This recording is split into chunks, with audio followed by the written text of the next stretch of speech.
안녕하세요. 퍼스트터치 축구 신하입니다. 이강인 선수가 프리메라리가 경기인 빌바오전에서 선제골을 넣으면서 이번 경기에 MOM으로 선정되었습니다.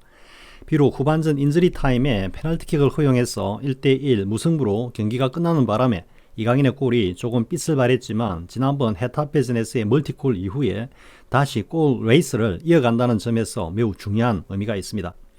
왜냐하면 이강인이 보유하고 있는 축구와 관련한 모든 재능과 역량 중에서 가장 개발이 덜 된 역량이 바로 슈팅 역량이기 때문입니다. 그리고 그것의 가장 큰 이유는 바로 슈팅 기회가 지금까지 너무도 적었기 때문입니다. 그리고 슈팅 역량이 개발이 가장 덜 되었다는 것은 곧 지금보다 훨씬 더 높은 수준의 슈팅 역량과 멋진 골들을 보여줄 거라는 것을 의미하기도 합니다. 지난번 헤타페전에서 기록한 두 번째 골인 60m 스프린트 드리블 골에서 보았듯이 이강인의 드리블 수준은 가히 현존 세계 최고 수준이라고 할 수 있을 정도입니다.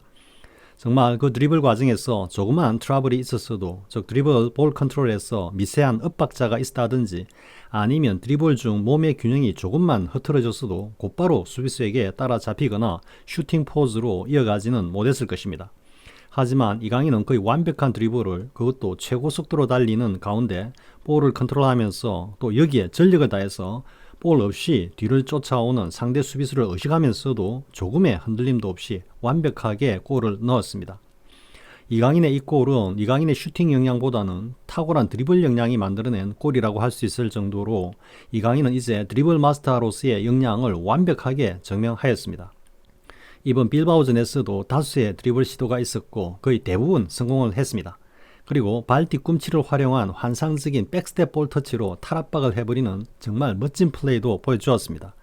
이강인의 골에 가려서 그 탈압박의 테크닉과 섬세함이 크게 부각되지는 않았지만 말 그대로 만화에서나 나오는 그런 멋진 스킬이었습니다. 더욱 이강인은 빌바오전 경기에 앞서 마요르카의 아기레 감독이 이강인에 대해서 언급했듯이 체력적으로 상당히 부하가 많이 걸린 듯한 모습이었습니다. 그런 컨디션에도 불구하고 자신의 트레이드마크와도 같은 드리블과 탈압박을 너무도 쉽게 해내는 모습에서는 이강인의 테크닉 수준이 완전히 체화된 경지, 즉 기아일체, 기술과 이강인의 몸이 하나가 된 경지로 비할 수 있을 정도였습니다. 사실 오래전부터 이강인의 천부적인 재능과 역량에 대해서 그 누구보다도 높이 평가하고 분석하면서 이강인의 월드클래스로서의 성장을 확신하고 또 강조하였습니다만 사실 한 구석에서는 과연 이강인의 재능과 역량이 메시, 마라도나, 지단 등과 같은 불세출의 공격수들과 나란히 비교할 수 있는 수준인가에 대해서는 무조건 자신할 수는 없었습니다. 그러나 지난번 아틀레티코 마드리드전에서 이강인이 상대 수비수 4명을 붙인 채 드리블 돌파와 슈팅을 하는 장면에서 그리고 앞선 헤타페전에서 60m 스프린트 드리블 골을 성공하는 장면에서 이제는 이강인이 메시, 마라도나, 지단의 이름과 함께 불려질 수도 있는 선수라는 것을 확신합니다. 이번 영상의 주제이면서 뒤이어서 이야기를 하겠지만 아틀레티코전에서의 드리블 돌파 후 그 슈팅이 골로 연결되었다면 거의 전성기 메시의 플레이라고 해도 무방할 정도였습니다. 앞으로 경기 경험이 많아지고 공격 포인트를 올리는 횟수가 많아지면 이강인은 어쩌면 이들과 나란히 하는 글로벌 레전드로 성장하고 자리매김할 수 있을 거라는 기대를 해봅니다. 그러면 메시, 마라도나, 지단의 재능과 역량 중에서 이강인이 좀 더 발전하고 보완해야 하는 부분에 대해서 이야기해 보겠습니다. 이 영상에서는 이강인과 메시의 드리블과 슈팅을 비교해 보겠습니다. 메시와의 비교에서는 이강인의 드리블 역량이 가장 먼저 생각납니다. 이강인의 드리블도 메시만큼 환상적인 드리블이지만 사실 아직은 그 정교함에서는 메시에 조금 부족하다는 생각입니다. 물론 이 비교는 전성기의 메시의 드리블을 기준으로 한 것이기 때문에 지금의 이강인의 드리블 역량은 유럽 최고 수준이라는 것은 변함이 없습니다. 그리고 아직은 전성기의 메시처럼 팀의 전술적 제약이나 감독의 요구사항에서 벗어나 자유롭게 드리블을 마음대로 칠 수 있는 입장은 아니기 때문에 그런 역량을 충분히 보여줄 수 없는 것도 사실입니다. 그러나 경기 경험이 쌓이고 팀에서 공격의 핵심 선수로서의 위상이 확립되는 시점에서는 지금보다도 더 많은 횟수에 그리고 더 정교하고 자신감 넘치는 드리블을 구사할 것으로 기대됩니다. 그리고 그런 과정 속에서 다수의 골을 기록하게 된다면 이강인은 그때는 메시와 함께 이름이 불리면서 메시와 비견되는 그런 선수가 되어 있을 것입니다.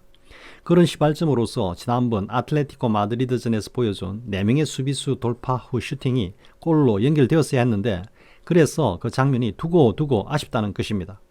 앞선 리뷰 영상에서 언급했습니다만 그때 골이 들어가지 못한 것에 대해서 이강인에게 조금 아쉬운 면이 있다고 했는데 그것은 바로 슈팅 타이밍이었습니다. 이와 관련해서는 이강인의 아틀레티코전 이후에 있었던 토트넘 대 리버풀전 경기 라이브 방송에서 언급했는데 그 주요 내용과 덧붙이는 이야기는 이렇습니다. 아틀레티코전에서 수비수 4명을 뚫고 이강인이 드리블을 친 직후에 슈팅을 때리는 자세를 보면 이른바 풀스윙을 하고 있습니다. 슈팅을 때리기 위해서 다리를 뒤로 크게, 즉 백스윙을 크게 가져갔는데 마치 이강인이 코너킥이나 프리킥을 찰 때의 스윙폭과 같았습니다. 쉽게 비교하면 야구에서 배트를 길게 잡고 홈런을 의식하면서 크게 휘두르는 스윙과 같았다는 것입니다. 이를 달리 말하면 야구에서 배트를 짧게 잡고 간결하게 스윙을 해야 한다는 것과 같은 의미입니다. 즉 이강인이 드리블 직후에 보다 빠른 타이밍에서 슈팅 스윙 폭을 최대한 줄이고 간결하고 빠르게 슈팅을 때렸다면 골이 되었을 가능성은 매우 컸다고 봅니다. 그리고 그 슈팅을 때리는 포인트, 즉 공을 차는 발의 좌표도 꼭 인사이드로만 때릴 것이 아니라 때로는 아웃사이드, 그리고 때로는 코킥, 즉 발끝으로 때리는 센스가 필요하다는 것입니다. 사실 이강인의 그 슈팅 장면에서는 드리블에 이어지는 러닝 스텝슛으로 그냥 때렸으면 어땠을까 하는 것입니다. 즉 전혀 다리에 스윙 없이 드리블로 달리는 자세에서 그대로 발끝이나 아웃사이드로 툭 차는 슈팅이었으면 하는 것입니다.